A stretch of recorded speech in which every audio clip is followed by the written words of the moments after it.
Clear contains codeine, an opiate that can be used as a painkiller. It's relatively harmless in small doses, but can be highly addictive. Bronclear also contains alcohol, so when you drink a lot of it, it will make you feel both drunk and high. In large quantities, it can lead to respiratory problems, dangerously low blood pressure, and permanent damage to the brain, heart, and liver.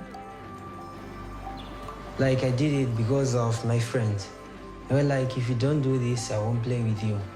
When you start doing it, afterwards you think it's a better way of life.